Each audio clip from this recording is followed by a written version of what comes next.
What is going on? Welcome to Greggles TV Daily. Hope you're having a fantastic day. We know that the Galaxy S26 Ultra is going to be slightly different looking than the S25 Ultra with its more rounded body versus the S25 Ultra. It's a little bit more square, but still pretty rounded itself. Now, what about the cameras? Are we seeing any major significant changes with the cameras? Because year over year, they're pretty steady in what they're doing, but I have to admit, they are improving this year.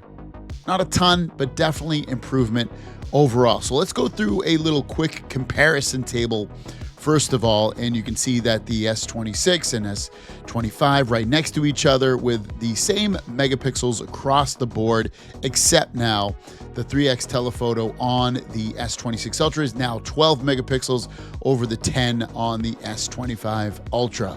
Quality-wise, just based off 2 megapixels, probably not a huge change, but obviously it also comes down to different lenses and different, do they update the lens on that overall? And to the right, you can see the key differences with brighter lens, which is equal to better low light with the S26 Ultra. Didn't really change much on that ultra wide at all because they updated that last year.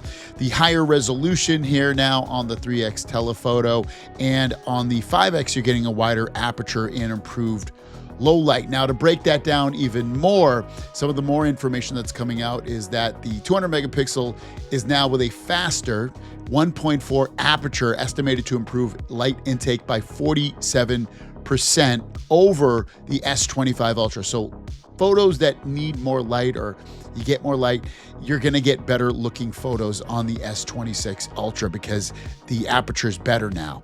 The ultra wide, likely unchanged, like I said, retains that 50 megapixel sensor. 3x telephoto, the new 12 megapixel sensor, which equates out to 20% more pixels than before. Now the 5x, you're looking at that 50 megapixel with the 2.9 aperture, so roughly 38% more low light intake than previously on the S25 Ultra. So the big takeaway from all of these cameras is necessarily the megapixels haven't changed really at all, if by very small amounts, but what's really changing is that you're gonna get better low light performance, which is great because if you think about photos, especially from camera phones, when you don't have a lot of light, sometimes they're kind of loud, meaning like there's a lot of static looking in the image. This will help clear a lot of that stuff up, and you should get a better quality looking image. And I'd be hard pressed to not believe that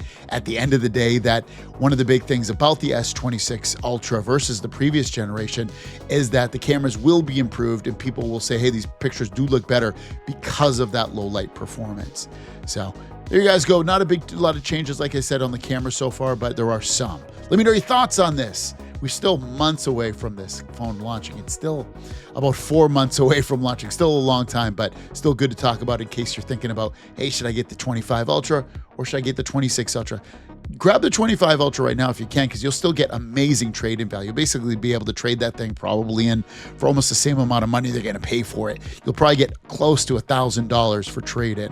So don't sleep on getting an S25 Ultra, trust me. Thanks for watching. Have a great day, and we'll see you down the road. Peace.